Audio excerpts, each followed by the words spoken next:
When you sit alone in a house you've shared with someone for 37 years, the silence becomes especially loud. Every creak of a floorboard, every sound of a ticking clock echoes. I'm used to waking up in the morning to an empty bed, but habit doesn't make loneliness any less painful. My name is Yul Havland. I'm 68 years old, and for the past 2 years, I've been living alone in my and Vivien's home in Lompoc, California.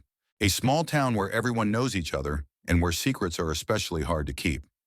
But I have a secret that I keep very carefully. It's Sunday, and as usual, I'm sitting on the veranda with a cup of black coffee, watching the neighborhood kids play outside. Vivien loves Sundays.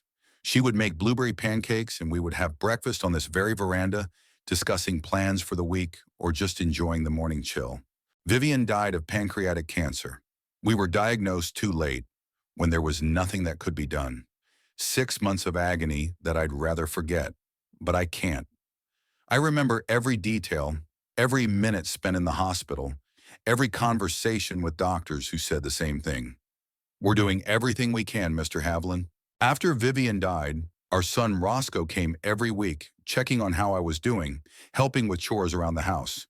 This went on for about 3 months until he met Lynette Boggs, a beautiful woman with long red hair and a smile that never reached her eyes.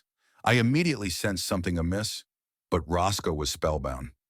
Lynette is 12 years younger than my son. She's 32, he's 44. Not a fatal difference, but enough to make a father wonder about the motives of a young woman showing interest in a middle-aged divorced man with a stable, though not outstanding, financial situation. Rosco is a good man, but has always been a bit naive. He inherited Vivien's gentleness, her kindness, and trustworthiness. Unlike me, he always sees the best in people. I've been a geology professor at a community college for 35 years, and I've seen enough to be a cynic, or, as I prefer to think of it, a realist. They were married 6 months after they met. Too soon, in my opinion. I tried to tell Rosco to wait, to get to know the person you were going to marry, but he wouldn't listen. "Dad, I'm 44, he said then. "I'm not a kid. I know what I'm doing." At the wedding, I smiled and toasted to the happiness of the newlyweds, but inside I felt anxious. Something about Lynette seemed calculating. I noticed how her expression changed when she thought no one was looking at her. The way her smile disappeared, giving way to a cold, assessing stare. After the wedding, Rosco started coming less often. First once every 2 weeks, then once a month, and now we only see each other on holidays or special occasions. Lynette always finds a reason why they can't stay longer. Work, meetings, commitments. She works as a receptionist at a dental practice. And from what she says, the whole practice would fall apart without her. The last time they visited was Thanksgiving, an awkward dinner filled with fake smiles and superficial conversations. Lynette asked how I was doing financially. "You can't do much on a teacher's pension," she said, looking around the living room. "It's a big house, and the bills must be pretty big too." "I manage," I said briefly. Vivien and I had always lived within our means and saved. I noticed something flicker in her eyes. Was it interest? Doubt? Greed? It's hard to tell. "If you need help, Dad," Rosco interjected, "you just say the word. We're always—" "Of course," Lynette interrupted, putting her hand on his knee. "Families should support each other." I almost laughed. Family. Lynette used the word like it meant something to her, but I could see her looking at our house, at the old furniture, at the worn rug in the living room. Pity? No, more like disappointment. Like she was expecting something more precious. If only she'd known. Vivien wasn't just my wife and the mother of our son. She was a genius, a brilliant mind that preferred to remain in the shadows. With a degree in chemical engineering from Berkeley, she could have had a distinguished career. Instead, she chose her family, me and Rosco. But she never stopped working, experimenting. In a small home laboratory set up in the garage, she did research that only I knew about. And even I didn't always understand her work. "You don't have to worry, Yul," she'd say when I asked about her experiments. "It's just a hobby, a way not to lose skills, but it was more than a hobby, much more than that." A month before she was diagnosed, Vivien had patented a unique water purification technology. Efficient, cheap, revolutionary. She'd been working on it for nearly a decade, perfecting every detail. "This could change the world, Yul," she told me one evening as we sat in the backyard watching the sunset. "Imagine, Clean water for everyone, even in the poorest regions. I remember how proud I was of her at that moment. My Vivien, always thinking of others. When it became clear that she was dying, Vivien made a difficult decision. She sold her patent to a large corporation. Not for ideals, not to change the world, but to provide for Rosco and me after she was gone. $14 million. A sum that still seems unreal to me. Take care of Rosco, she told me one of the last days. He's a good boy, but he's too trusting. Like I used to be. I made a promise, and I'll keep that promise, even if Rosco doesn't understand my actions, even if he hates me for them. After Vivien died, I didn't tell anyone about the money. Not Rosco, not his new wife, not my friends, not my neighbors. I went on with my life as I had before, in the same house with the same furniture, driving the same old 2,000-year-old Toyota. I went to the same supermarket, bought groceries on shares, complained about rising prices with other pensioners. I watched Rosco and Lynette's relationship develop, how my son gradually changed, becoming more withdrawn, less confident, how Lynette became more and more in control of their shared finances, their social life, even their conversations. I could see the way she wrinkled her nose when he told some story from his childhood, the way she rolled her eyes when she thought no one could see. And I made a decision that would probably make me a villain in my son's eyes, but one that I'm sure Vivien would approve of. The money exists, all 14 million, but no one but me knows where it is or how to access it. And I intend to keep it secret until I'm sure they won't harm the only thing left of my Vivien, our son. Sometimes at night, when I can't sleep, I imagine Vivien sitting next to me on the veranda. I imagine her telling me that I'm doing the right thing, that she's proud of me. It helps with the doubts that sometimes creep into my heart. Questions about whether I have the right to hide his inheritance from Rosco. But then I remember the look in Lynette's eyes when she looked around our house. I remember how she once told Rosco in my presence that old people don't need big houses, they're better off in nursing homes where they're taken care of. I remember her persistently questioning me about Vivien's insurance, about our savings, about the retirement plan, and the doubts fade. I know that sooner or later the truth will come out. Secrets have a way of coming out, especially in a small town like Lompoc. But for now I'm in control, as long as I decide what happens next. I finish my coffee, which has already gone cold, and glance at the clock. It's almost 10. The baseball game is about to start broadcasting. Vivien never understood my love of baseball, but she always pretended to be interested when we watched games together. I get up to go back into the house, and for a moment I think I see her silhouette in the kitchen window. It's just a play of light and shadow, but for a second my heart clenches with pain and longing. I live with ghosts of the past and secrets that could destroy the future. But I am willing to carry this burden, for Vivien, for Rosco, and maybe for myself, because there are things more important than money. There are principles you can't compromise. There are promises that must be kept, and I will keep mine no matter what it takes. Vivien never wanted recognition. For a woman born in 1955, career was not a top priority, especially in the male-dominated sciences. But she had always had a passion for chemistry. I remember when we met at Berkeley in 1976. I was a graduate student in geology. She was a brilliant chemistry student, one of 3 girls in the class. The first thing I noticed about Vivien was not her copper hair or green eyes, but the way she argued with Professor Harrison about the properties of polymers. Without fear, with confidence backed by knowledge that went far beyond the curriculum. Harrison, known for his stern temper, had only shaken his head at the time and said, "Miss Hammer-Price, if all my students were as prepared as you are, I'd be retired by now." After graduation, Vivien received several offers from research laboratories. A brilliant start to her career was assured. But then she met me. We were married a year after we met. I got a position at Lompoc College, and we moved to a small town where everyone knew each other by name. Vivien got a job at the local lab, but only worked there for 2 years. When Rosco was born, she decided to stay home to take care of him. "I can always go back to science," she said at the time, "but our son will only be a baby once." But Vivien never truly left science. When Rosco went to school, she set up a small lab in the garage. Nothing fancy. A table, a microscope, a few flasks and test tubes. The neighbors thought it was just a hobby, a way to pass the time while her son was at school and her husband was at work. I remember coming home earlier than usual one day and finding her immersed in her work. She was writing something down in a notebook, double-checking calculations, oblivious to her surroundings. I watched her for a few minutes before she looked up and saw me. "Yule," she smiled, but there was worry in her eyes. "You're early. The last class was canceled." I moved closer. "What are you working on?" She hesitated before answering. "I think I've found a way to purify water that's much more effective than existing methods," she finally said.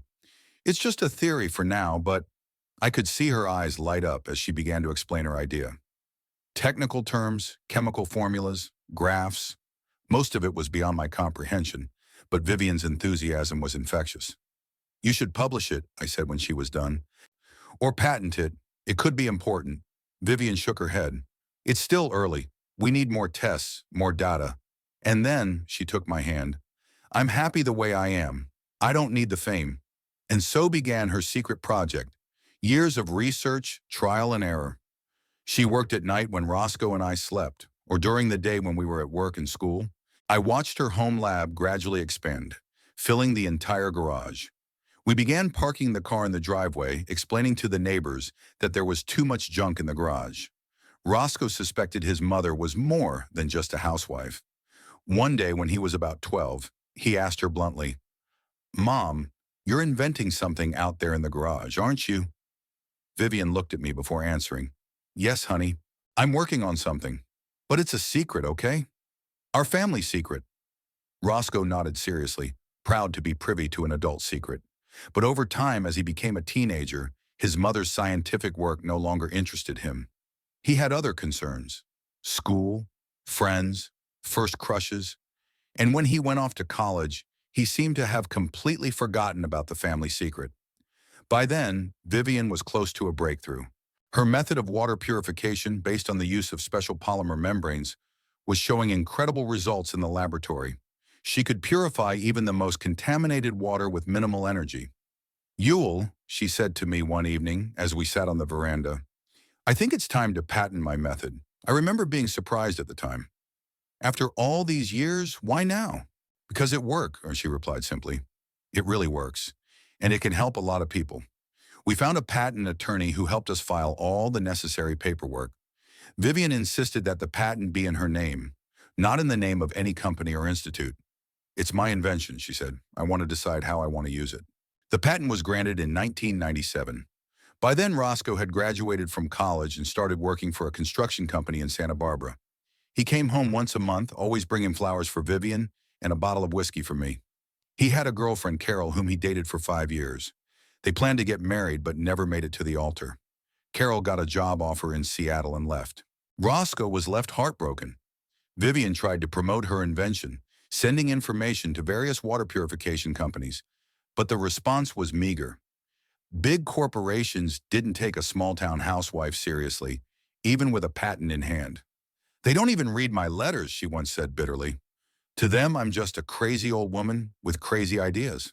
That all changed in 2021 when one of the largest water treatment companies, Aquapure, faced a major crisis.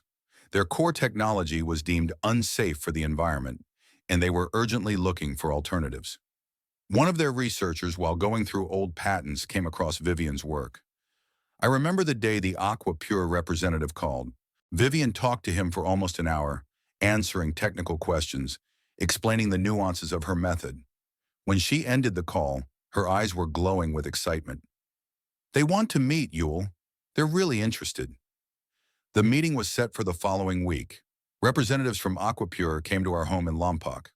3 men in expensive suits with leather briefcases and polite smiles. They spent the day in Vivien's garage asking questions, studying her notes, watching a demonstration of the method. In the evening when they left, Vivien looked exhausted but happy. "They offered to buy the patent," she said, "for $2 million. I was shocked. $2 million seemed like a huge sum." "That's wonderful, Vivien. You deserve it." But she shook her head. I said no. "What? Why?" "Because my method is worth so much more," she said firmly. "And I want to make sure they use it properly, not put it on the shelf to get rid of the competition." Negotiations with Aquapure went on for months.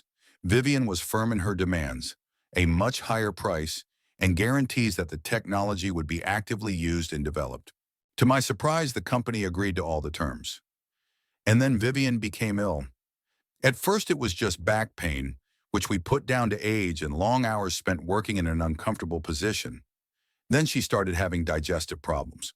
She only went to the doctor when she started losing weight and feeling tired all the time. The diagnosis was like a blow to the head. Pancreatic cancer, stage 4. Vivien listened to the doctor calmly, asked a few questions about the treatment, about the prognosis, and when we left the office, she looked at me and said, "I need to finalize the deal with Aquapure before it's too late."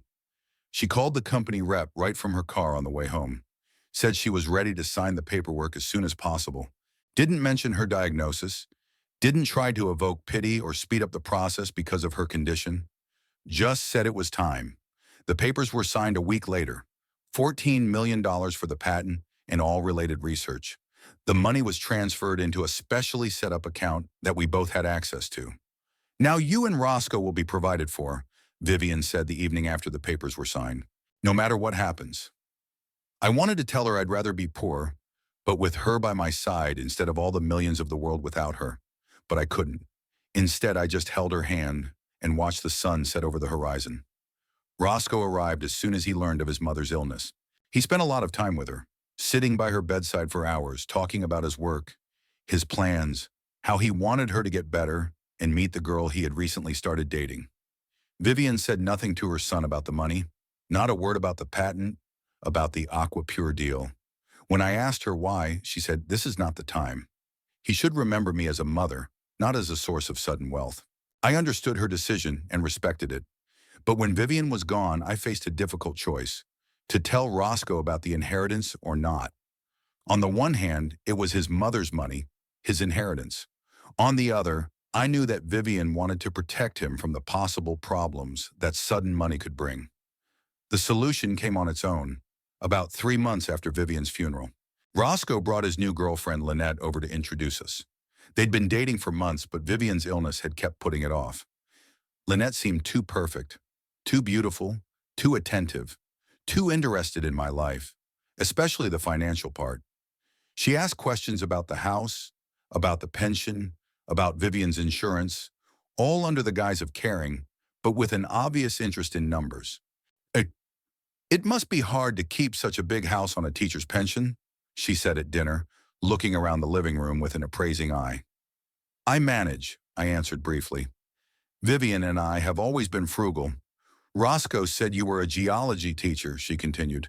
"I wonder, did your wife's insurance help with the medical bills?" Rosco looked embarrassed. "Lynette, please, it's not—" "It's okay, son," I interrupted him. "It's a reasonable question. Yes, Vivien had basic insurance that covered some of the costs. The rest had to be paid for out of savings." "Oh," Lynette looked disappointed, but quickly put a sympathetic expression back on her face. "It must have been hard. Financially, I mean." "Not as hard as losing my wife," I replied, looking her straight in the eye. That exchange made me wary, but the real moment of truth came later, when I overheard Lynette talking on the phone. She went out into the backyard, thinking I was busy in the kitchen and Rosco was taking a shower. I went out the side door to water the flowers and heard her voice behind the hedge. "Yes, Pam, everything is going according to plan," she said. "The old man lives alone in a huge house that must be worth a lot. Plus maybe his wife's insurance. No, I don't know exactly how much yet, but he taught college, so he should have a decent pension." "Rosco?" she laughed. "Oh, Rosco's in love like a boy. He'll do anything I say. Besides, he's an only child, so the whole inheritance will go to him. No, I think the old man can hold on for a few more years, but we can sell the house right after the wedding.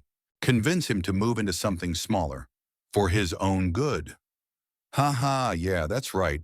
Clean the old man out and even make him thank you for it." I stood there frozen with shock and anger. This woman that my son was about to bring into our family was blatantly planning to use him for money. Money that she thought we didn't have much of, but that she wanted to get her hands on anyway. What would she do if she knew about the 14 million? At that moment, I made a decision. I wouldn't tell Rosco about Vivien's inheritance, at least not until I was sure the money wouldn't ruin his life, wouldn't make him a target for the likes of Lynette. I had to protect my son, even if I had to lie to him to do it. From that day on, I began to conjure up the image of an elderly man barely making ends meet. I complained about the utility bills, the cost of medication, the need to save money on everything. I intentionally wore old clothes, refused to go out to restaurants, explaining that I couldn't afford it. I even sold some of Vivien's things, her jewelry, her collection of antique books, when in fact I had just stashed them in a safe deposit box at the bank. And all the while, $14 million was sitting in accounts spread across different banks, under different names and companies that I had set up on the advice of a financial advisor. I was the only one who knew where all that money was and how to access it. Rosco and Lynette were married 6 months after we met. At the wedding, I played the role of proud but financially strapped father. I gave them an antique watch that had belonged to my father, apologizing that I couldn't afford something more expensive. "It's more precious than any money, Dad," Rosco said, hugging me. Lynette hugged me too, but I could see the disappointment in her eyes. She had hoped for a more generous gift. After the wedding, they began to visit me less often. There was always a reason: work, fatigue, other plans. But I saw the real reason. Lynette realized that I wasn't going to be financially rewarding in the near future and decided not to waste her precious time on an old man. But I knew she'd be back sooner or later. With her ambition and greed, she would not abandon the idea of getting everything she could from her husband's father. And I was ready for it. I created a plan that would protect Vivien's money and hopefully open Roscoe's eyes to his wife's true nature. And now I wait, waiting for the moment when the truth comes out and the cards are dealt. I'm waiting to see Lynette's face when she realizes her plans are falling apart. And most of all, I'm waiting for my son to finally see who's really beside him. It will be my last gift to him, the most important one of all. The truth often surfaces at the most unexpected moment. That's what happened with my secret. It all started with a harmless visit from Rosco and Lynette one April weekend. They arrived unannounced, which in itself was unusual. Lynette always insisted on planning ahead. "Dad, we were just driving by and thought we'd stop by," Rosco explained, hugging me on the doorstep. In fact, from their home in Santa Barbara to Lompoc, a good 80 kilometers, so passing by sounded lame. But I was glad to see my son, even if it was with Lynette, whose smile never reached my eyes. "Yule, how are you feeling?" she asked, entering the house and immediately glancing around the living room, as if assessing the property. "We are so worried about you living here alone." I'm doing just fine," I replied, trying to hide my irritation at her fake concern. "Would you like some tea?" While I made tea in the kitchen, Rosco joined me, leaving Lynette in the living room. "Dad, I wanted to talk to you about something," he began quietly, glancing over his shoulder as if afraid his wife would hear. "What is it, son? You know I've always respected your decisions." He rubbed the back of his neck nervously, a habit from his childhood when he was worried. "But Lynette thinks you should think about selling the house. It's too big for one person, and the upkeep costs are—" "Rosco," I interrupted him, "this house is all I have left of my life with your mother. I'm not moving anywhere." He sighed, clearly expecting that answer. "I understand, Dad. Just think about it, okay? Lynette and I could help you find something smaller, more comfortable." I could see the genuine concern in his eyes, but I could feel Lynette's influence behind his words. My son would never suggest that I sell the family home on my own initiative. When we returned to the living room with tea, Lynette had already had time to tour the entire first floor. She was sitting on the sofa with that peculiar expression on her face that appeared when she was preparing to get something she wanted. "Yule," she began in a sweet voice, "while you were making tea, I noticed that the paint on the outside of the house is peeling and a few of the roof tiles look damaged. Have you given any thought to repairs?" "I deal with ongoing problems as they arise," I replied flatly. "Ah, but it's expensive, isn't it?" Dash. She tilted her head, as if in genuine sympathy. "On your pension." "My pension is enough," I cut her off. Of course, of course." She smiled the smile that didn't affect her eyes. "I'm just thinking of your well-being. You're not getting any younger, Yule, and taking care of such a large house can become burdensome." I felt irritation growing inside, but I tried to hide it. It was not the time to reveal my cards. "Thank you for your concern, Lynette, but I prefer to decide for myself what is or isn't burdensome. The conversation turned to more neutral topics: the weather, baseball season, Roscoe's job. But I sensed Lynette wouldn't give up on her idea. She was the kind of person who didn't give up easily, especially when it came to money. Before we left, Roscoe asked to use the restroom, and Lynette volunteered to help me put away the teacups. In the kitchen, she suddenly asked, "Yule, where's Vivien's lab gone?" Roscoe said it used to take up the whole garage. I almost dropped the cup from my hands. Roscoe never mentioned the lab after his mom died, so he'd told Lynette about Vivien's work. "I took it apart," I answered, trying to sound indifferent. "Sold the equipment. Needed the money to pay the medical bills." "Oh, I see," Lynette nodded, but there was something like suspicion in her eyes. "Did Vivien have any projects? Research?" Roscoe said she was a very smart woman. "Nothing serious," I lied. "Just a hobby." When they finally left, I felt uneasy. Lynette asked two specific questions about Vivien's work. What else had Roscoe told her? And what did she really know? My fears were confirmed 3 weeks later. A 7 a.m. phone call never bodes well. "Mr. Haviland?" Lynette's voice sounded cold and formal. "We need to talk. Roscoe and I will be there at 11 tonight. And our lawyer, Mr. Prescott, will be with us." "Lawyer?" I interjected. "Why do we need a lawyer for a family conversation?" "You know very well why," she said. 11 o'clock, Yule." She hung up without waiting for an answer. I sat there clutching the phone in my hand, feeling my heart pounding in my chest. She'd recognized it. Somehow Lynette had found out about the money. I had 4 hours to prepare. I called my attorney, Morris Feldman, who I'd worked with for the past 2 years creating my plan. I explained the situation and asked him to come over. "I'll be at your place at 10:30, he said. "Don't worry, Yule. All the paperwork is in order. Everything is done by the law." I spent the rest of the time preparing for the confrontation. Took all the necessary papers out of the safe hidden behind a painting in my office. Another precaution no one knew about. Reread the terms of the trust I'd created. Made sure all the details of my plan were in place. Morris arrived right on time. A short, full-bodied man in an expensive suit with shrewd eyes behind thick glasses. He and I had hit it off 2 years ago when I was looking for a lawyer to implement my plan. He didn't ask too many questions and understood my desire to protect Vivien's inheritance from potential problems. "They're coming with a lawyer," I told him as I poured coffee. "They'll probably try to challenge the trust or demand an immediate distribution of the funds." Morris smiled, sipping his coffee. "Let them try. You've set up one of the most secure trusts I've ever seen. Even I couldn't get around it, and I've been doing this for 30 years. His confidence reassured me a little, but I was still nervous. Not because of the money, I knew it was safe. It was Roscoe. How would he react when he found out I'd kept such important information from him? Would he understand my motives, or would he see only deception? At 11:05, the doorbell rang. I took a deep breath and went to open it. Morris following me. 3 men stood on the threshold. Roscoe looking confused and uncertain, Lynette with a look of triumph on her face, and a tall, thin man with a leather briefcase, obviously Mr. Prescott. "Come in," I said, stepping aside. We made ourselves comfortable in the parlor. Morris sat next to me on the couch, and our guests took the chairs opposite. Lynette immediately took the initiative. "Yule, I'm not going to beat around the bush," she began, leaning forward slightly. "We know about the money. The $14 million that Vivien received for her patent before she died. The money you hid from your own son." I looked at Roscoe. He avoided my gaze, staring at his hands folded in his lap.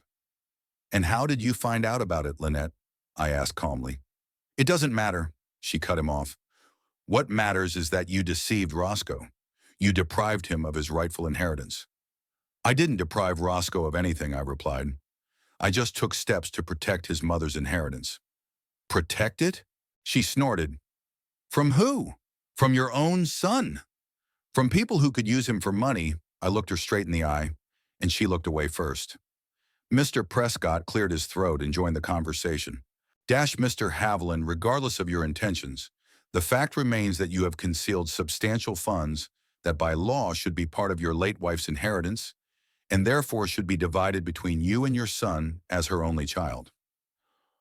You're not quite right, Mr. Prescott, Morris interjected, pulling a folder of documents from his briefcase. The funds in question were not hidden. They had been legally transferred into a trust established by Mr. Haviland 2 years ago, in full compliance with all legal requirements. He handed copies of the documents to Prescott, who began to review them quickly. I watched his expression change from confidence to confusion, then to realization, and finally to something resembling respect. What is it? Lynette asked impatiently, trying to look through the papers. What is this fund? Prescott raised his eyes from the papers and looked at her. Mrs. Haviland, your father-in-law set up an irrevocable trust with very specific terms for distributing the funds. The money is indeed in the trust, but he looked at the documents again as if he couldn't believe his eyes. They are inaccessible to anyone, including Mr. Haviland himself until certain conditions are met. What conditions? Lynette demanded. Tell us the conditions. I decided it was time for me to intervene. Vivien's money will be available only under the following circumstances, I began, feeling strangely calm. First, Rosco could access his share 30% of the total amount if he could prove that he would use it to create his own business that would benefit society, like his mother's invention. I paused, watching my son's reaction. Rosco finally looked up at me, his eyes wide with surprise. Second, I continued, another 30% can be used to educate future generations of our family Vivien's grandchildren, if there are any. And the other 40%? Lynette asked, and I saw her eyes sparkle greedily. The other 40% will go to establish the Vivien Haviland Foundation, which will fund research into water purification in developing countries. That clause cannot be changed under any circumstances. I glanced at Morris, who nodded in affirmation. This is ridiculous, Lynette exclaimed. You can't just freeze $14 million like that. Rosco is entitled to his share now. Legally, Morris replied calmly, Mr. Haviland had every right to dispose of those funds in that way. The trust was legally created, all taxes paid, all formalities observed. We'll challenge that in court, Lynette turned to her lawyer. We can challenge it, right? Prescott looked uncertain. We can try, but I must warn you, trusts like this are extremely difficult to challenge if they've been properly executed. And this one, he tapped his finger on the documents, is perfect. I don't understand, Rosco finally spoke, his voice hoarse. Dad, why didn't you tell me? Why did you hide it all this time? I looked at my son, feeling my heart ache at the look of betrayal on his face. Your mother wanted to protect you, Rosco, and so did I. Sudden wealth can change people, attract those who are only interested in money and not yourself. I didn't look at Lynette as I said those words, but I saw her turn pale. You don't think I could do the right thing with the money? Roscoe's voice was resentful. You don't trust me? It's not about trust, son. It's about protection. Vivien didn't work her whole life on her invention so that the money would be spent on expensive cars or houses. She wanted it to do some good. And so you decided for everyone, Lynette interjected, her voice shaking with anger. You took millions that could make a difference in our lives right now. Make a difference? I raised an eyebrow. And how exactly would that be, Lynette? What would you do with that money? Buy a bigger house? A more expensive car? Travel the world? Is that what's really important? You don't get to decide what's important to us. She was practically screaming. That money belongs to Rosco. He's Vivien's son. And that's why the terms of the trust are designed to protect his interests in the long run, I replied calmly. If Rosco really wants to start a business that will benefit the community, the money will be available. If you have children, their education will be fully provided for. Isn't that better than just getting a large sum of money and spending it? We could invest, Lynette began, but I interrupted her. In that case, present your investment plan to the Trust's Board of Trustees. If it meets the community benefit criteria set forth in the documents, you'll receive funding. The Board of Trustees, Rosco interjected. Who's on it? Me, Morris, and 2 independent financial advisors, I answered. And when I die, my place will be taken by a person I haven't decided on yet. Perhaps it will be you, Rosco, if I'm sure you understand the importance of your mother's legacy. Lynette stood up abruptly, her face contorted with rage. This is manipulation. You're trying to control Rosco even after Vivien's death. Lynette, calm down. Rosco put his hand on her shoulder, but she shook it off. No, I will not calm down. That old man tricked us, hid millions, and now he's trying to dictate terms. We have to fight this, Rosco. We have to. Mrs. Haviland, Morris intervened, let me make this legally clear. Even if you sue, the chances of success are minimal. The trust is impeccable, and all of Mr. Haviland's actions were legal. A lawsuit would be long, expensive, and probably fruitless for you. Lynette froze, her face turning even paler. I could see the calculus going on in her eyes. The cost of litigation versus the potential benefits, the likelihood of success, the time it would all take. Mr. Prescott, she turned to her lawyer. What do you say? Prescott looked uncomfortable under her steady gaze. As I said, it is extremely difficult to overturn such a trust, especially since it was set up long before there was any claim on your part. The court would probably side with Mr. Haviland. So there's nothing we can do? There was disbelief in her voice. You can, I replied. You can accept the terms of the trust and work within it. Present a business plan that will benefit the community. Think about the future, not just today. Lynette looked at me with such hatred that if looks could kill, I'd be dead by now. Then she turned to Rosco. Did you hear that? Your father practically stole your inheritance. He robbed us of a future we could have had. And you just sit there and say nothing? Rosco looked torn between loyalty to his wife and understanding my motives. I could see the conflict in his eyes, the struggle between resenting me for hiding the truth and realizing that the terms of the trust weren't really that unreasonable. Lynette, he began cautiously, maybe we should think about this. If we really want to start our own business. Are you crazy? She interrupted. Are you on his side after he's been lying to us for years? I'm not on anyone's side. Rosco raised his voice. I'm just trying to understand the situation. There's nothing to understand. Lynette grabbed his bag. Your father deceived us, and you have to choose. Either you're with me or with him. There was a heavy silence in the room. I could see my son agonizing, trying to find a way out of a situation where any choice would hurt someone close to him. Lynette, he finally said, let's not make any rash decisions. We need time to think things through. She looked at him for a long moment, then turned to Prescott. We're leaving, and we're not done with this case yet. Prescott nodded, gathered his papers, and stood up. Rosco followed but stopped at the door and turned to me. Dad, I need some time. I understand, son, I replied quietly. I'll be here when you're ready to talk. After they left, Morris and I sat in silence. Finally, he spoke. Well, that went better than I expected. Really? I raised an eyebrow. They didn't sue you on the spot, he smiled. And your son doesn't seem to be completely on his wife's side. That's something, I sighed, feeling tired from the tension of the last few hours. What now, Morris? Now we wait. They can sue, though I doubt Prescott would advise them to do so. They could try to comply with the terms of the trust, or Lynette could try to find another way to get to the money. I finished for him. Yes, Morris nodded. Be careful, Yule. People like her don't give up easily. I know, I replied. That's why I set up this trust, not only to protect Vivien's legacy, but to protect Rosco from those who see him only as an access to money. Morris gathered his papers and stood up. I'll be in touch.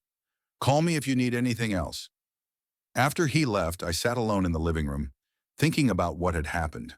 Lynette now knew the truth, and her reaction confirmed all my suspicions. She was only interested in money, not in the welfare of the family, not in Vivien's legacy, not in a future that could be built wisely and responsibly. But what did Rosco think? His reaction was more complicated, more ambiguous. I saw resentment in his eyes, distrust, disappointment, but I also saw glimmers of understanding, moments when he seemed to grasp the essence of what I was trying to do. Would I be able to regain my son's trust? Or would Lynette finally turn him against me? What would she do next? These questions swirled around in my head, keeping me on my toes. But I knew one thing for sure. I didn't regret my decision. Vivien's money was safe, It couldn't be squandered or misused. And if Rosco ever understood my motives, if he ever saw Lynette for who she really was, that money would be waiting for him, ready to help him build a future his mother could be proud of. In the meantime, I will wait and see, and hope the truth prevails, just like Vivien always told me. A week passed after Lynette's visit with the lawyer.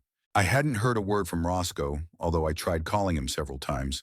The phone rang, but no one answered. Once I even left a message on the answering machine, a simple, "Call me, son," but there was no response. The silence was more agonizing than any angry conversation. I knew something would happen sooner or later. Lynette wasn't the type to calmly accept defeat, and I was right. The first sign came on Wednesday when Eleanor Parkins, my neighbor for 20 years, rang the doorbell with a basket of homemade cookies. "Yule, darling," she began, standing on the doorstep. "I just wanted to make sure you were all right. There are such terrible rumors going around." Rumors? I invited her in, feeling the weight in my chest grow heavy. "What rumors, Eleanor?" She walked into the living room, set the basket on the coffee table, and sat down, nervously smoothing the creases in her skirt. "Well, I don't usually pay much attention to gossip, you know me, but they say you hid Vivien's inheritance from Rosco. Like she left millions and you hid it." "Where did you hear that?" I asked, trying to stay calm. "At Mira's salon yesterday. Daisy Ramsey's niece was there, who's friends with Lynette's cousin's wife," she faltered. "Oh my God, it's true, isn't it? I can see it in your face." I sighed. There was no point in denying the obvious. "The situation is more complicated than it seems, Eleanor. Yes, Vivien did leave a substantial sum, but the money isn't hidden, it's in a trust fund, with certain conditions for its use." Eleanor rounded her eyes. "So it's all true then. But Yule, why didn't you tell Rosco? He's such a good boy." "Precisely because he is a good boy," I answered. "Too trusting. I wanted to protect him." "From what?" Eleanor leaned closer, as if we were discussing a state secret. "From people who might use him for money." I didn't specify that I meant Lynette. Eleanor was perceptive enough to understand. Oh, she leaned back in her chair. "That's ambiguous, Yule. People may not understand. People rarely understand the whole picture," I shrugged. "But thanks for the warning, Eleanor, and for the cookies." After she left, I sat for a long time, pondering. If the rumors had already reached Mira's salon, then soon the entire Lompoc community would be discussing me. Small towns live on gossip, and I knew that Lynette's version of events was hardly showing me in a favorable light. My fears were confirmed the next day when I went to the local supermarket. Usually a grocery shopping trip involved a few greetings from acquaintances, perhaps a brief conversation with the cashier about the weather or local news. But this time was different. People averted their eyes as I walked by. Mrs. Howard, who usually stopped to chat about her grandchildren, suddenly remembered she'd forgotten her milk and hurried off to another department. Even Pete, the cashier with whom I always exchanged jokes about baseball teams, was unusually reserved. Returning home with bags of groceries, I noticed an unfamiliar car parked in front of my house. A woman in her 30s with a laptop on her lap sat behind the wheel, clearly expecting someone. As I got closer, she jumped out of the car. "Dash Mr. Haviland? Yule Haviland?" She held out her hand. "I'm Heather Walsh from the Lompoc Times. Can I ask you a few questions?" That's all I needed. Local paper. "About what, Ms. Walsh?" I asked without shaking her hand. "About your late wife's estate. We have information that you withheld a substantial sum from your son and his wife. Is that true?" I took a closer look at her.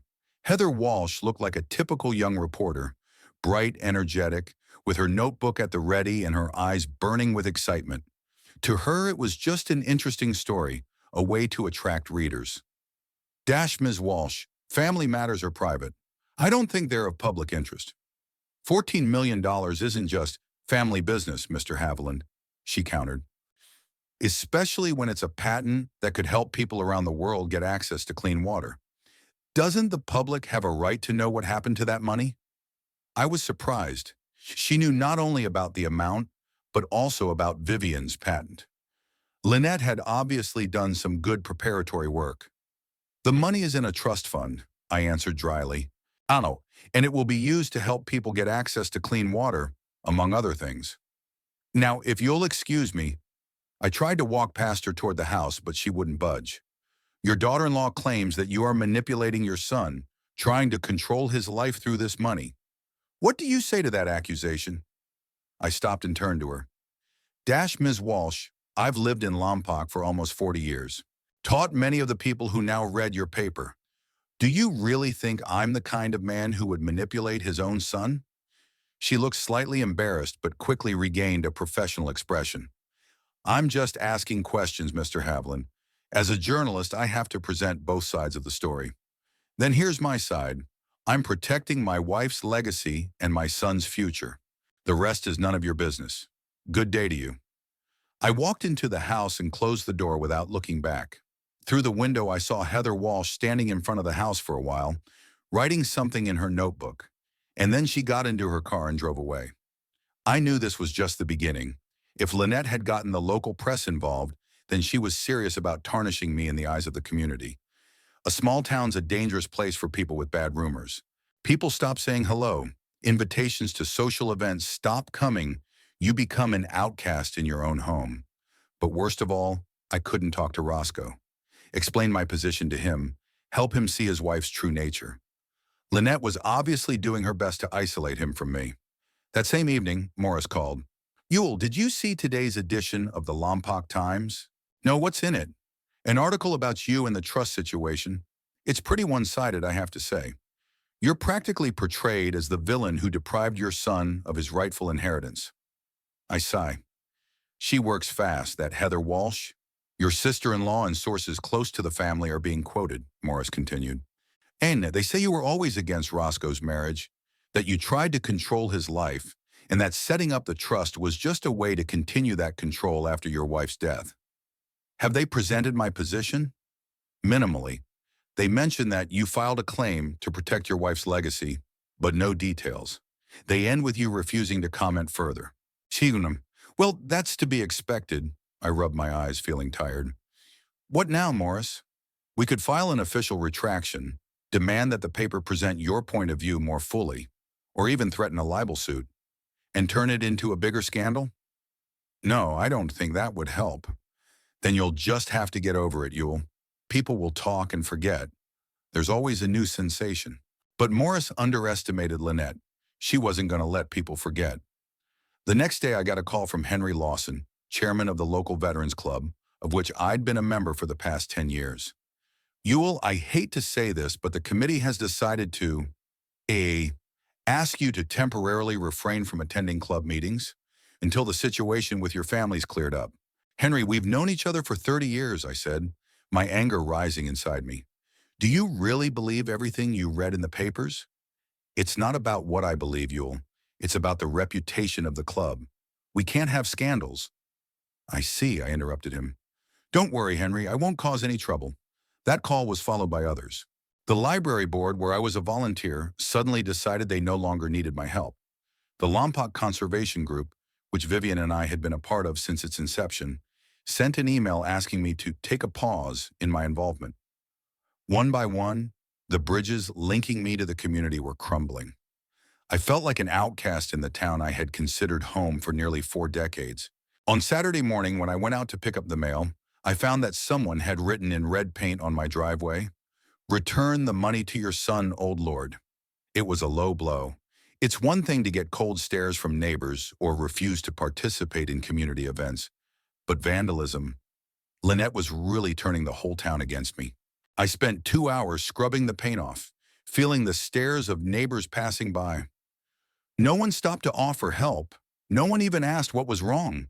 They just stared and walked by, as if I had become invisible, a ghost in my own neighborhood. That evening, as I sat on the veranda, trying to find solace in memories of the times when Vivien had been around, a car pulled up to the house. A young man appeared on the doorstep. Mr. Havland? He held out his hand. Jason Taylor, Santa Barbara Chronicle. I'd like to hear your side of the story. Another journalist, I sighed. Haven't the papers written enough already? I read the article in the Lompoc Times, he said. I found it one-sided. I specialize in investigative journalism, and I'm interested in more than just the family scandal.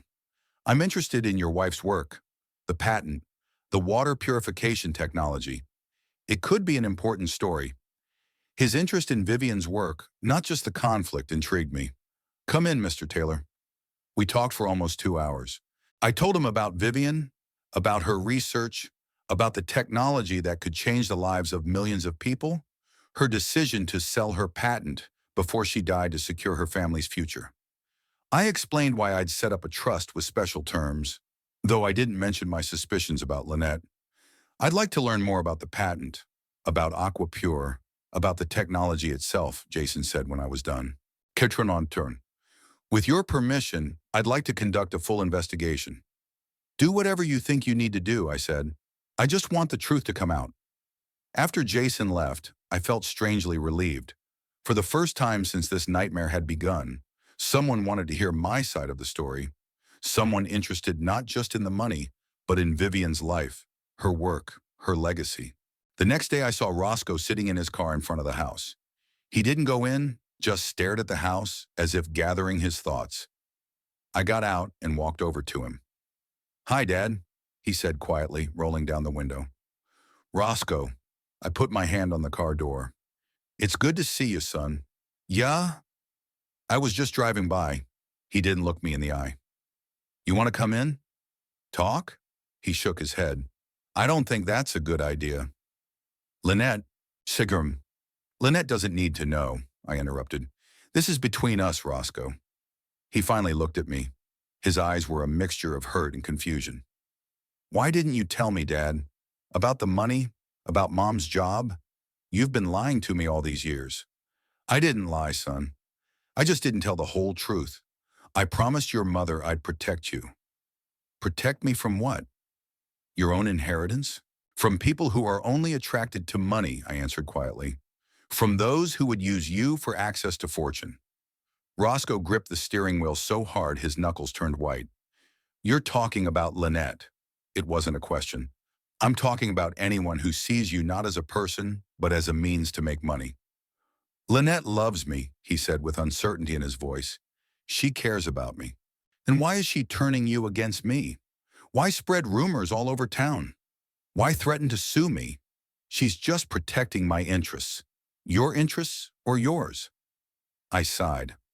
"Rosco, I set up the trust so that your mother's money would serve a noble purpose. You can access your share if you use it to create something useful like your mother did. Isn't that unreasonable?" Rosco was silent for a while, looking straight in front of him. "I don't know what to think, Dad. It's all too complicated." "Then think about what your mother would have done. Vivien was never after money or luxury. She wanted her work to help people." Something flashed in Roscoe's eyes, perhaps understanding, perhaps doubt. "I have to go," he said at last. "Lynette's waiting for me." "Son," I squeezed his hand through the window. "I'm always here for you, no matter what happens." He nodded, started the car, and drove away. I watched him go with a heavy heart. Rosco was at a crossroads, torn between loyalty to his wife and bonding with his father. I hoped he'd make the right choice. But for the first time in a long time, I felt a glimmer of hope. Perhaps all was not yet lost. For 3 days after talking to Rosco, I lived in limbo. Every ring of the phone made my heart jump, hoping it was my son. But the only calls were from journalists eager for comment or anonymous people with threats and insults. I stopped answering calls from unfamiliar numbers. The city of Lompoc, which had been my home for nearly 4 decades, had become a foreign, hostile territory. Thursday morning, I was awakened by a persistent knock on my door. Standing on the doorstep was Jason Taylor, a reporter for the Santa Barbara Chronicle. His face was a mixture of excitement and anxiety. "Mr. Haviland, I'm sorry for the early visit, but I need to talk to you urgently." I let him in, and we walked into the kitchen. I offered him coffee, which he gratefully accepted. "I've been doing a little research," he began, pulling a laptop out of his bag. "And I found something interesting about your sister-in-law." He opened the laptop and turned the screen toward me. It had a social media page open, dated 4 years earlier. A post from someone named Pamela Rayner with a picture of 2 smiling women. One of them was Lynette. "With my best friend Lynette." Today she told me about her new project, to find a rich man and secure her future. Have a good hunt, friend. After your millionaire hunt, sure marry a rich man. I felt my insides tighten. That's not all, Jason continued, scrolling down the page. Here are the comments on that post. Lynette, 4 years ago. Got my eye on one. Divorced, works in construction, only son of a college professor. Family could be flush with cash, need to dig deeper. Pamela, 4 years ago. Let me know what you find. Maybe there's someone out there for me too. Lynette, 4 years ago. Found out that his mother was some kind of scientist. They say she was working on something important in a home lab. Maybe there are patents or something valuable in there. I'll find out. I stared at those lines, feeling anger and bitterness rise up inside. I had been right all along. Lynette was looking for Rosco purposefully because of the money she suspected our family might have. How did you find it? I asked when I could speak. It was in the public domain, just old posts that no one bothered to delete, Jason answered. But that wasn't the only thing I found. He opened another file, a scanned newspaper article from 2 years ago from a small town in Arizona. Local resident charged with fraud. Lynette Boggs, 29 years old, has been charged with attempting to defraud an elderly man to gain access to his savings. According to the prosecution, Boggs posed as a social worker and tried to convince 72-year-old Warren Cage to sign documents giving her the authority to handle his finances. The case was solved thanks to the vigilance of a bank teller who noticed the suspicious activity. The case was closed due to lack of evidence, Jason explained. Cage refused to testify, perhaps out of embarrassment or fear. Lynette moved out shortly afterward, and a few months later she was already dating your son. I felt nauseous. This was worse than I could have imagined. Lynette wasn't just looking for a rich husband. She was a con artist with a history of stalking the elderly for their money. There's more. Jason opened a third file. I spoke to representatives of Aquapure, the company that bought your wife's patent. They confirmed the amount of the deal, $14 million. But more importantly, they told me that Vivien's technology is truly revolutionary. They're already using it in several pilot projects in Africa and South Asia, and the results are amazing. Thousands of people have access to clean water thanks to your wife's invention. This news warmed my heart. Vivien always wanted her work to help people. Now, even after her death, her legacy lived on. I'm going to write an article, Jason continued. Not just about a family conflict over money, but about a brilliant woman whose invention changed lives, about trying to protect her legacy, and about those who try to exploit it. With your permission, of course. You have my permission, I replied. The truth must come out, for Vivien's sake, for Rosco's sake. Jason nodded, closing the laptop. The article will come out tomorrow. I wanted to warn you in advance. It might cause a reaction. After he left, I sat for a long time, staring out the window at the quiet street of Lompoc. I now had proof that Lynette wasn't who she said she was. But how to get it to Rosco? Would he believe me, or would he think it was another attempt to turn him against his wife? The answer came the next day, when the Santa Barbara Chronicle published Jason's article, Science, Legacy, and Betrayal. The incredible story of Vivien Haviland and her world-changing invention.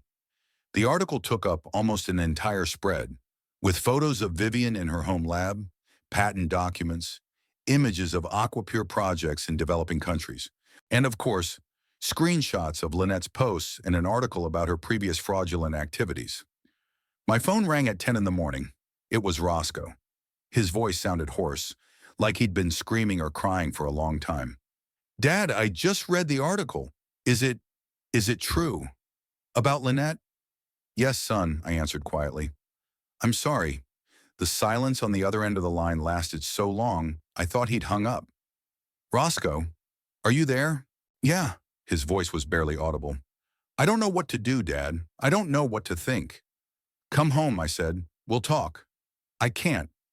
Lynette, she's hysterical. She's screaming that it's all a lie, that you and that reporter are conspiring against her. She wants to sue the paper. What do you think? I asked cautiously. There was another pause. I don't know. Part of me wants to believe her. But then I remember how she was always asking about Mom, about her work, how she insisted that we sell the house after your... He didn't finish the sentence. God, Dad, how could I have been so blind? Love makes us blind, son, I said softly. You saw in it what you wanted to see. I need time. His voice became firmer. I have to figure all this out. I understand, and I'll be here when you're ready. After talking to Rosco, I felt a mixture of relief and anxiety. Jason's article had revealed the truth, but it was a painful truth that could destroy my son's marriage. I wanted to protect Rosco, but not at the cost of his happiness. Although, if his happiness was based on a lie, maybe it wasn't worth preserving. I got a call from Morris this afternoon. Ewell, have you seen today's Chronicle? He asked without preamble. Yes, I did. Huh. This article changes everything. Lynette and her lawyer called me this morning, threatening a libel suit, demanding the immediate dissolution of the trust. But now, with this evidence of her fraudulent intentions, their position is significantly weakened. What does that mean in practical terms? It means that if they do sue, we have a strong defense for your actions. You could even counter-sue, accusing Lynette of attempted fraud. I don't want to sue my son's wife, Morris. I sighed. I just want Rosco to realize the truth and make the right decision. It's his choice, Ewell, but at least now he has all the facts. In the evening, there was a knock at the door. I expected to see journalists, or perhaps Rosco, but Eleanor Parkins, my neighbor, stood on the doorstep. Ewell, she reached out and squeezed my hand. I've read the article. I'm so sorry I doubted you. We all should have known you weren't capable of what you were accused of. Thank you, Eleanor. I smiled at her. Come in and have some tea. I'd love to. And you know, I'm not the only one who's had a change of heart. The whole town's buzzing. Everyone read the article. Lynette is now persona non grata in Lompoc. We sat in the kitchen drinking tea, and Eleanor told me how quickly public opinion was changing. Calls from Henry Lawson apologizing and inviting me back to the Veterans Club. A letter from the library board asking me to resume volunteering. Even the minister of the local church, even though I wasn't a parishioner, called to express support. People are sometimes too quick to judge, Eleanor said. But they are also capable of admitting their mistakes. After she left, I sat on the veranda, watching the sun set over the horizon. I thought of Vivien, of how much she loved those quiet evenings, of her dreams of making a difference in the world, of her love for our son. What would she say now? How would she act? My musings were interrupted by the sound of a car pulling up. Rosco, alone. He got out of the car and walked slowly to the veranda, his shoulders slumped, his face gaunt. Hi, Dad, he said quietly. Hi, son. I rose to hug him, but he stopped me with a gesture. Wait, there's something I have to say first. He sat down on the veranda steps, looking straight in front of him. I was an idiot, a blind, stubborn idiot. I should have listened to you. I should have seen the signs. You loved her, Rosco. It's natural to trust the ones you love. I'm not sure it was love. He shook his head. More like a need to be needed. After Carol, I was so lonely. And then Lynette came along, beautiful, attentive, seemed to really care about me. She's a good actress, I remarked. Yes, he grinned bitterly. Very good. You know what she said when I asked her about those social media posts? That it was just a joke between friends, that it had nothing to do with us, that she fell in love with me at first sight without even knowing about my family. Did you? I wanted to believe her, Dad. I really did. But then I remembered all those little things. How she was always asking about Mom, about her job. How she insisted we move to Lompoc after we got married. Closer to you, even though she used to say she hated small towns. How she suggested you sell the house and move to something smaller, more comfortable. He fell silent, gathering his thoughts. And that Arizona article, I asked her about it. She said it was a mistake, that the police had gotten it wrong, that she really was a social worker and was trying to help that old man.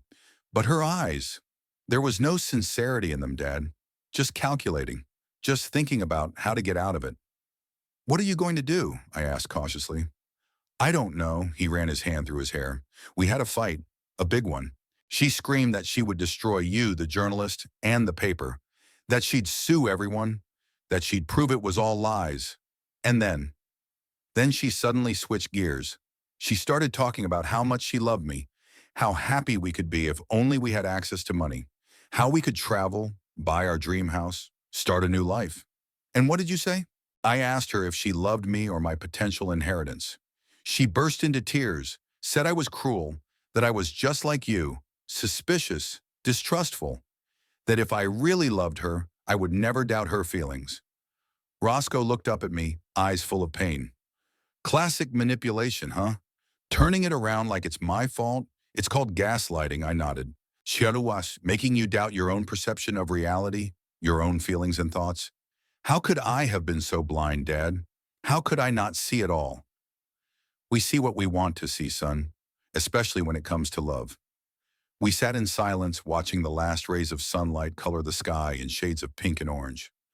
I'm not going back to her, Roscoe finally said. I can't. Even if I wanted to, I couldn't pretend that I didn't know, that everything was the same. Would you want to? I asked quietly. He was silent for a long time before he answered. No. I guess a part of me always felt that something was wrong, that her love wasn't real. I just didn't want to admit it. What are you going to do now? I don't know, he shrugged. Got a motel room on the outskirts of town. Can't stay in our house. Too many memories. I'll have to get a lawyer. Start the divorce process. You could stay here, I suggested. Your room is still there. Roscoe looked at me with gratitude. Thanks, Dad. Maybe for a few days, until I figure out what to do next. And Roscoe, I put my hand on his shoulder, about the trust. I can make changes. Make the funds more accessible to you if you want. He shook his head. No, Dad. Leave it the way it is. You were right all along. Mom's money should serve a noble purpose, as she intended. But some of it belongs to you by right, 30%, and I'll have access to it when I figure out how to use it properly, he smiled weakly. Maybe when this whole storm dies down, I'll actually start my own business. Something to do with water resources, with the environment. Something my mom would be proud of. I hugged my son, feeling the tension of the last few weeks finally let go. She's already proud of you, Roscoe.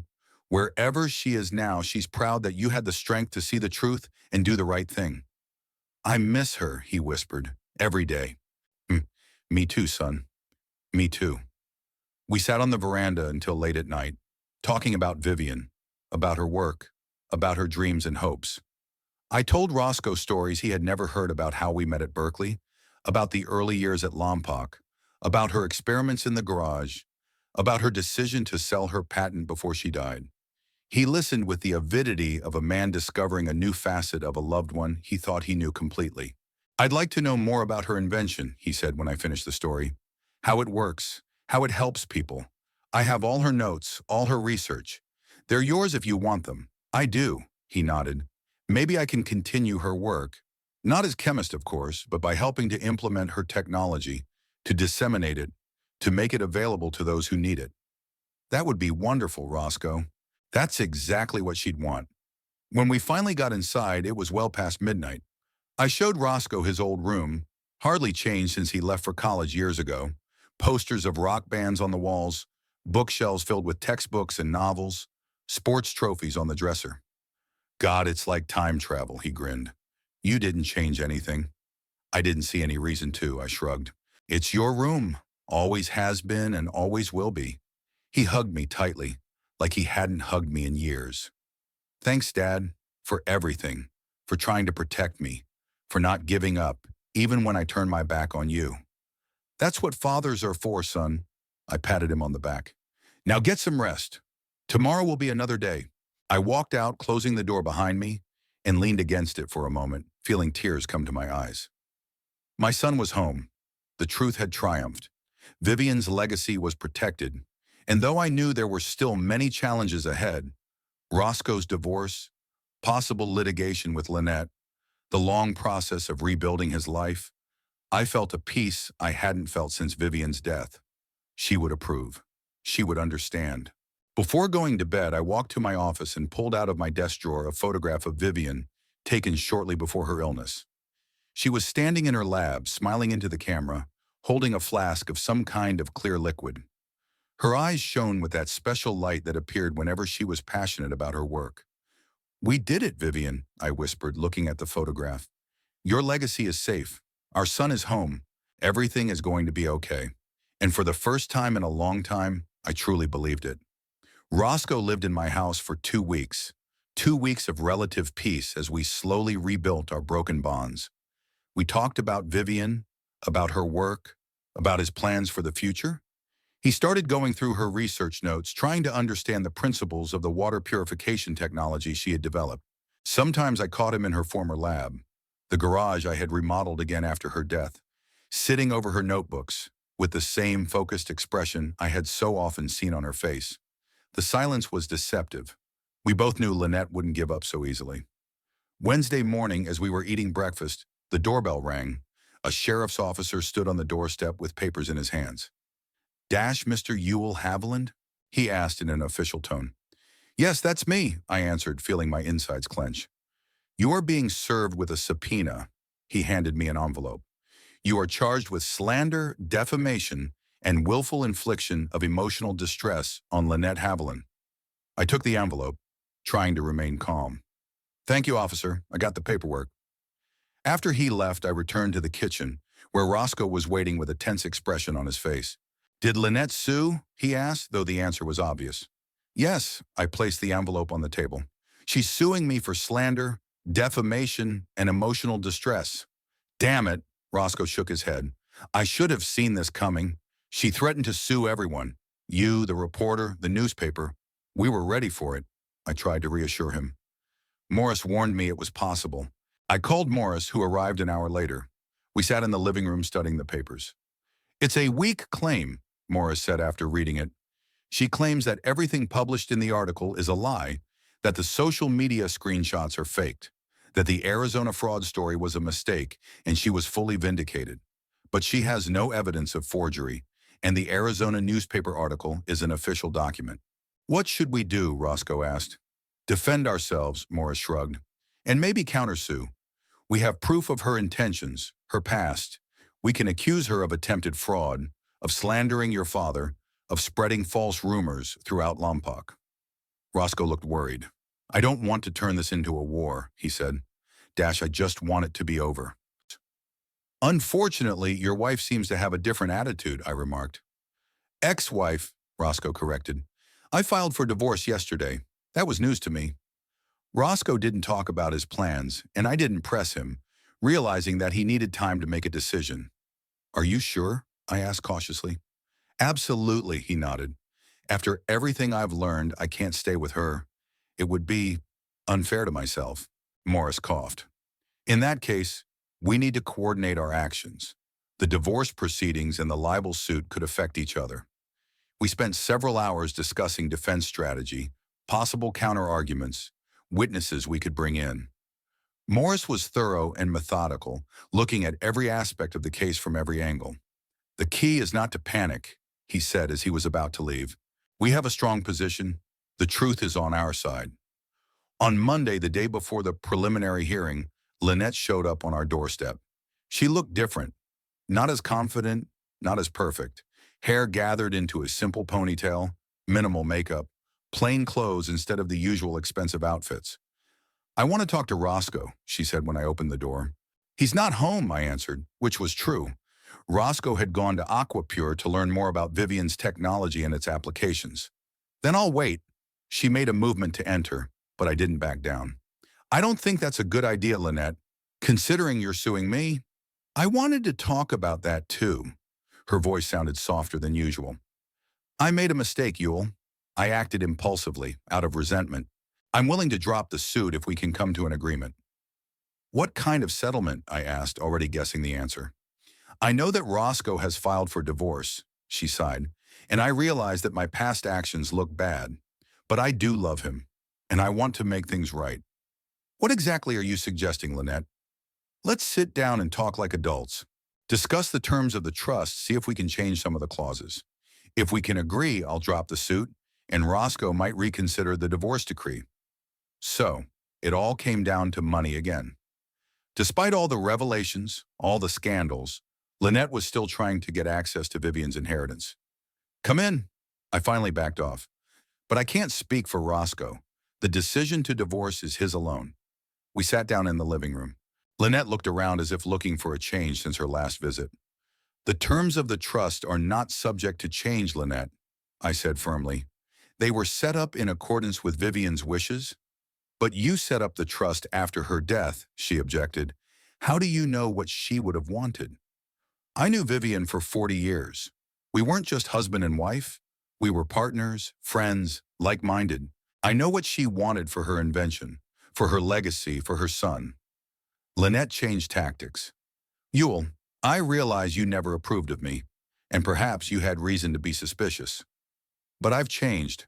That old man in Arizona, that was a long time ago, and I was young and stupid, and those social media posts were just stupid jokes between friends.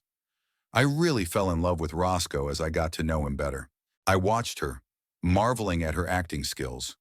If I hadn't known the truth, if I hadn't seen evidence of her true nature, I might have believed her. She looked sincere, remorseful, vulnerable. Lynette, I said calmly, you are very good. I am. But you can't do that to me. I saw how you manipulated my son, how you spread lies about me all over town, how you threatened to destroy me. And now that your plan has failed, you come here with remorse and offers of compromise. You always saw the worst in me, a hint of resentment in her voice. Never given a chance to prove that I was worthy of your son. You proved it with your actions, Lynette. It's not my fault they showed your true nature. She stared at me for a few seconds, and I saw the mask of benevolence begin to slip. Okay, she finally said, straightening up. Since you don't want to be reasonable, let's talk straight. I have something on you, Ewell. Something that could change the course of the trial. You do? I raised an eyebrow. And what's that? I spoke to the doctor who treated you after Vivien died. Dr. Murphy. He told me that you were deeply depressed, taking strong antidepressants, even talking about suicidal thoughts. I felt the blood drain from my face. Dr. Murphy did treat me after Vivien's death, and I was indeed depressed. But I had never talked about suicide, and the medical records were confidential. Dr. Murphy would be breaking doctor-patient confidentiality if he told you something like that, I replied, trying to keep my voice steady. You're bluffing. Maybe, she smiled, but in a court of law, it'll be word against word. And if I can find other witnesses to corroborate that you were emotionally unstable after your wife's death, well, that could call into question your ability to make financial decisions at the time you set up the trust. So that's what she was getting at. To undermine the legitimacy of the trust by claiming I was incapacitated when I created it. Do you really think that's going to work? I asked. After everything that's come out about you? It's worth a try, she shrugged. What do I have to lose? If I win, I have access to millions. If I lose, well, I've already lost Rosco, my job, my reputation. It can't get any worse. In that moment, I didn't feel anger. I felt pity. Lynette was a smart, beautiful woman who could have accomplished a lot with integrity. Instead, she chose manipulation, deception, fraud, and in the end, she ended up with nothing. There's something else you don't know about trust, Lynette, I said after a pause. What's that? She leaned forward, intrigued. Even if you somehow miraculously convince the court that I was incapacitated when I set it up, it won't change anything, because I'm not the only founder. Vivien started the trust before she died. That was a truth I never revealed to anyone, not even Rosco. In the last weeks of her life, Vivien worked with a lawyer, drafting the preliminary documents for the trust. She didn't have time to finalize the process, but her will was clearly expressed in those documents. And it was on the basis of them that I created the final version of the trust after her death. I don't believe you, Lynette said, but the uncertainty in her voice gave her away. Morris keeps all the documents, including drafts drawn up by Vivien and her lawyer. They'll be produced in court, if necessary. Lynette looked shocked. This last trump card, which she hadn't expected, shattered her last hope. At that moment, we heard the sound of a car pulling up. Rosco had returned. Lynette tensed, clearly preparing for her new role as a remorseful wife seeking forgiveness. The door opened and Rosco entered, stopping in the living room doorway when he saw Lynette. "What are you doing here?" he asked, his voice cold. "I came to talk to you," she answered, and I noticed the instantaneous change in her posture, her expression, the tone of her voice.